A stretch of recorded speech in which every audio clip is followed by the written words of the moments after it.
Эдийн засгийн ардчлал 34 жилд.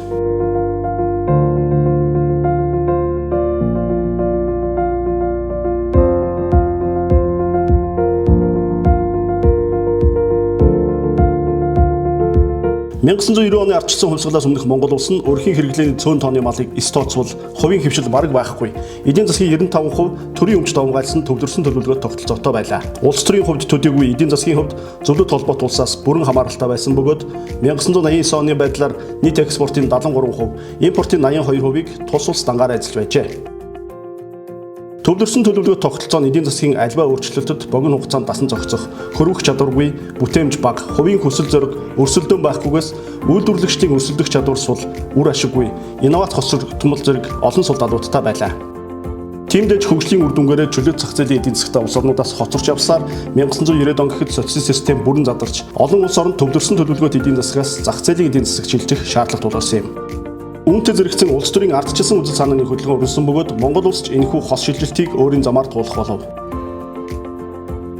1991 онд эдийн засгийн харилцан туслалцах зөвлөл хэмээх хуучин социалист орнуудын хамтын ажиллагааны гол байгууллага үйл ажиллагаагаа зогсоов. Монгол улсын төсвийн 30 гаруй хувийг бүрдүүлж байсан зөвлөлтийн тусламж бүр мөсөн тасрав. Ийхүү манай улсыг угжиж ирсэн бүх сууг хаагджээ. Өргөн хэрэглээний бараа бүтээгдэхүүний дийлэнхийг импортоор авдаг улс орны зовлон ямар их байдгийг тэр үеийнхэн сайн мэдэрсэн юм. Хүнсний дэлгүүрийн лангуу хоосорч зөвхөн давс үлдэв. Мах, сүү, гурил будаа, сахар, талах зэрэг зайлшгүй шаардлагатай хүнсний бүтээгдэхүүнүүдийн нийлүүлэлт хүрэлцээгүй болсон тул картын нормоор олгогддог боллоо. Валютын их үсэг болсон экспорт тасалдаж, эдийн засгийн хүнд цохилтууд шил шилээ даран ирлээ. Монгол улсын экспорт 1989-с 1991 оны хооронд 2 дахин буурчээ. Эдийн засаг 1991 онд 9.2%, 1992 онд 9.5%-аар унав.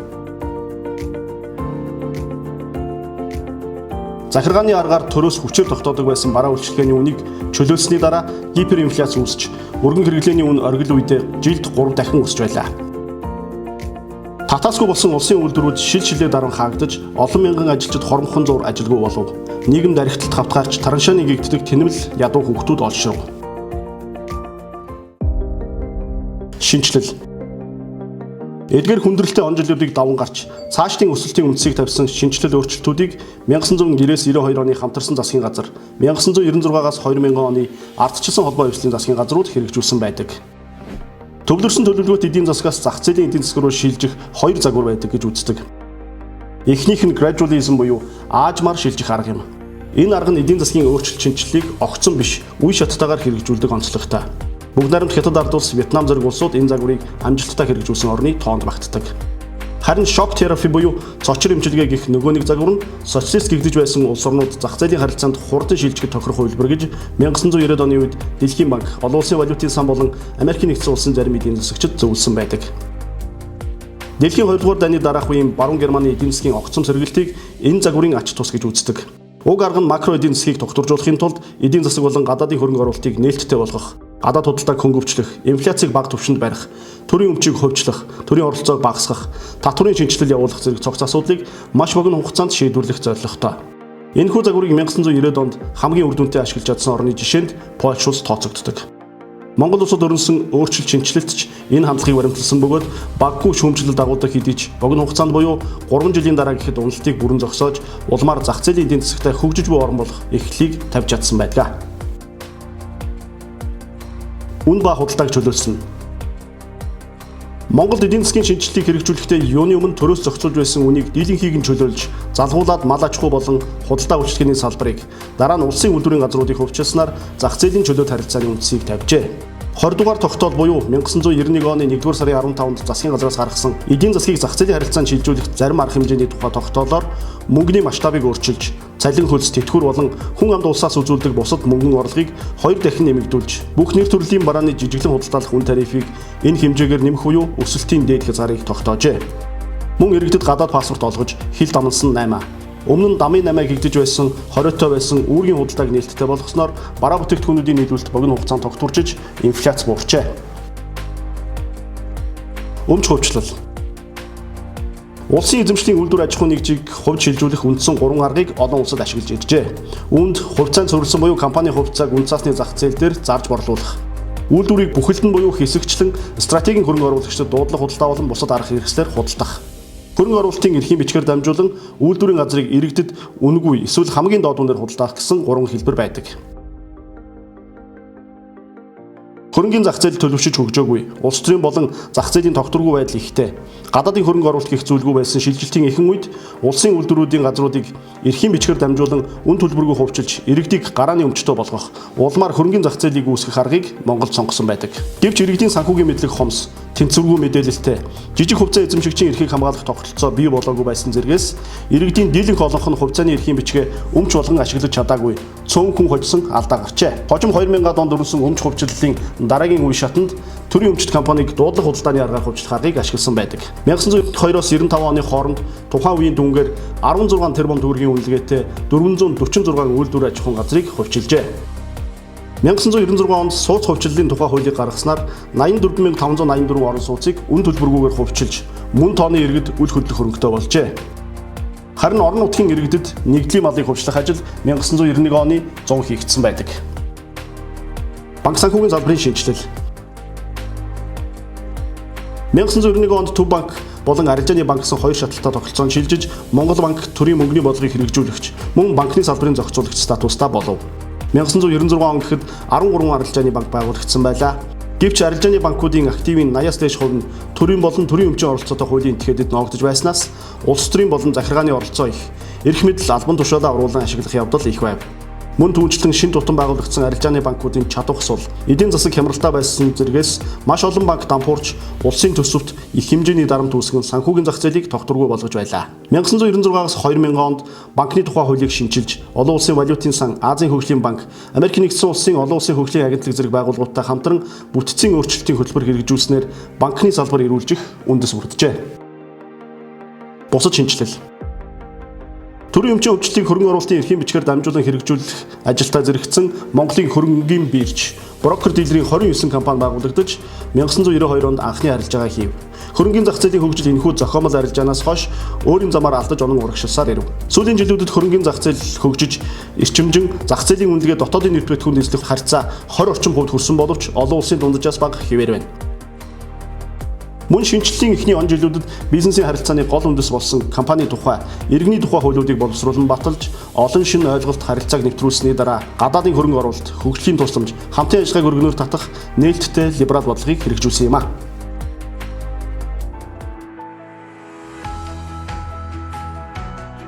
Энэ бүхний үр дүнд 1990 оноос хойш 12 жил өнгөрөхөд Монгол улсын эдийн засаг социализмын үеийн зогсон байдал, шилжилтийн үеийн гүн хямрал, уналтаас бүрэн гарч чаджээ. Түүний дараах 10 жил мөн уул уурхай гадаадын хөрөнгө оруулалт дагсан өсөлтийн он жилүүд байв. Харин сүүлийн 10 орчим жилд томоохон шинжилэл өөрчлөлтгүй өнгөрч байна гэж дүгнэж болно. Монгол улсын нэг хүнд ноогдох дотоодын нэр бүтээгдэхүүний хэмжээ 2012 он гэхэд $4400 хүрч Дэлхийн банкны ядуу буруу орны ангиллаас дунд орлоготой орны тоонд багтсан. Гадаад худалдааны эргэлт 1990 онд $1.6 тэрбум байсан бол 23 онд $24 тэрбум болжээ. Хүн амын тоо сүүлийн 30 жилд 1.5 саяар нэмэгдэж 3.5 сая болов. Монгол хүний дундаж наслалт 7 жилээр нэмэгдлээ. Нялхсан эндэгдэл 1990 оны үнийхээс даруй 7 дахин буурсан байна. Мөн үед Улаанбаатар хотод 3300 машин хөдөлж байсны дөнгөж 100 орчим нь хувийнх байсан бол өнөөдөр Улаанбаатар хотод 800 мянган гаруй машин хөдөлгөөнд оролцож замын төгжрөл өөрөө том асуудал болсон байна. Төсвийн орлого 33 жилийн өмнө 7.2 тэрбум төгрөг байсан бол өнөөдөр 27 их найд төгрөгөөр яригдж байна. Гэвч төсөв буюу төр ингэж томорсон шиг их хэмжээгээр иргэдийн цалин, өрхийн орлого өссөнгүй. Ядуурлын хамар хүрээ 1995 онд 35% байсан бол өнөөдөр ч 30 орчим хувь хэвээр байна. 1989 онд 5% байсан хувийн сектор 2000-ад он гэхэд эдийн засгийн 70 гаруй хувийг бүрдүүлдэг болсон байлаа. Гэвч уул уурхайн салбарын өсөлттэй зэрэгцсэн уг салбарт төрийн оролцоо өргөжж, сүүлийн жилүүдэд мөн санхүү, дэд бүтц гэх мэт олон салбарт төрийн оролцоо дамгаалж, хувийн сектор жижигэрэн шахагдах болов. Монголын эдийн засаг цаашид өөдлөх, уруудах, тэлэх хямрах мөчтгүүд тулгархацаар байх нь гарцаагүй. Өмнө нь хэд хэдэн удаа тохиолдож байсан эдийн засаг санхүүгийн хямралд гадаад хүчин зүйл нөлөөлж байсан нь ч үнэн. Гэвч биднээс шалтгааллах дотоод хүчин зүйл чамгүй их байжээ. Хоёр том гүрний дунд хавчуулагдсан Монгол улс ардчлалын үнэт зүйлийг харьдан хамгаалж, чөлөөт зах зээлийг хөгжүүлэх замаар иргэн бүрээ чинээлэг амьдрах нөхцөлийг бүрдүүлэх бодлогын сорилтууд тулгарсаар байна. Сорилт. Манай эдийн засгийн өнөөгийн бүтцэн гадаад эдийн засгийн өөрчлөлтийг дагаж цөөн бүтээгдэхүүнээс хамаарсан буюу азамд найдсан эмзэг байдал өндөртэй байна. Ковидын хямралын дараагаас нүүрс болон бусад эрдэс бүтээгдэхүүний экспорт өсгийн хэрээр уулуурхай, тээвэр, худалдааны салбар сэргэж эхлэв. Гэвч эдийн засгийн сэргэлтийг өрхийн хаалгаар оруулах гол сувг нь төсвөр дамжсан орлогын дахин хуваарлт буюу төрийн албан хаагчдын цалин, тэтгэвэр, нийгмийн халамжийн өсөлт гэж өнөөгийн эрх баригчид үзэж байгаа нь маш их учир дутагдaltaй. Энэхүү орлогын дахин хуваарлалт нь урьдчилан тооцсон бодлого гэхээс илүүтэй сонгуулийн өмнөх төсвийн хишиг хуваарлтын үргийг гүйцэтгэсэн шинжтэй байна. Сонгуульд өгсөн зүүнний баримжаатай хит гэлсэн бодлого нь өөрөө эдийн засаг гадаад орчны гинтийн өөрчлөлт хамгаалтгүй болж валютын ханш дахин дээш нисэх, инфляц өсч иргэдийн орлогыг идэх зэргээр уналт давтагдж улмаар өрхийн амьдрал зээлээс зээлийн хоорондох чөтгөрийн тойрогтой үлдэх шалтгаан болж байна. Ядуурл, орлогын тэгш бус байдал өндөр, төрийн оролцоо нэмэгдэхийн хэрээр авилга хэл хахуул дагсан том хулгайнууд ар араасаа гарч байгаа нь нийгмийн зөрчилд хүргэж баялагын хараад болох эрсдэл өдрөөс өдөрт нэмэгдэж байна. Монгол улсын эдийн засаг нь гадаад дотоод өрийн чөтгөрт тушигдсан хിവэр байна. Засгийн газрын өр төлбөрөөр дахин санхүүжилт хийж их замаар хойшлуулж хугацаа хоцсон ч гадаад өрийн эргэн төлөлтийн дараагийн том давлгаа 2026 оноос эхэлнэ. Үүнд хариулт болох үндэсний орлогын менежментийн тогтолцоо буюу баялагын санг бодитоор байгуулсангүй, үндэсний хуримтлал үүсгэж чадсангүй. Бизнес эрхлэхэд санхүүжилтийн их усүр олдоц муу, зардал өндөр байгаа нь хамгийн том бэрхшээл болж байна. Бизнесийн орчин сангүй байгаа өөр нэг шалтгаан болох авилга өссөөр байгаа нь олон улсын индексүүдээр нотлогдож байна. Brain Drain Index буюу хөдөлмөрийн бүтээмж өндөр боловсролтой иргэдийн гадаад улс руу дайжих үзүүлэлт мөн 8 жилийн турш жил дараалан нууджээ. Монгол улс эдгээр сорилтыг давж дунд урт хугацааны урагшаа харсан хөгжил ярихын тулд эдийн засгийн бүтцийн шинжилтийг зоригтой хийх ёстой болж байна. Үүний цаана экспортын чиг баримжаатай нэмэн үртэг шингэсэн боловсруулалт, түн шаардлагатай гадаадын хөрөнгө оруулалтыг татаж санхүүгийн зах зээлээ либералчлан аж үйлдвэрийг төрөлжүүлэн хөгжүүлэх зорилт тавигдана. Мөн бүс нутгийн хамтын ажиллагааг гүнзгийрүүлэн хөгжүүлэх, дэд бүтц болон хүний хөгжилдөө илүү их хөрөнгө оруулалт хийхийг нөхцөл байдал шаардж байна. Монгол улсын нэг хүнд ногдох дотоодын нийт бүтээгдэхүүн өнөөдөр 2015 оны зэрэгцүүлэх хүнээр 4600 орчим ам.доллар буюу дундын доод орлоготой улсын ангилалд байгаа бөгөөд энэ түвшиндөө даруй 10 гаруй жил хийргэжээ.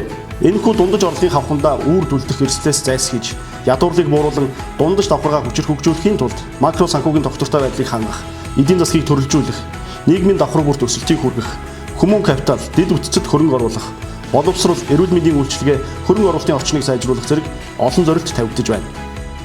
Улмаар дундаас дээш цаашлаад өндөр орлоготой орн болохын тулд эдийн засгийн өсөлтийн шинэ их үүсвэр бий болгох, инновац, мэдлэг суурилсан эдийн засгийг бий болгох стратегийг дэвшүүлэн хэрэгжүүлэхийг ардчилсан намаас цаг үе шаардж байна.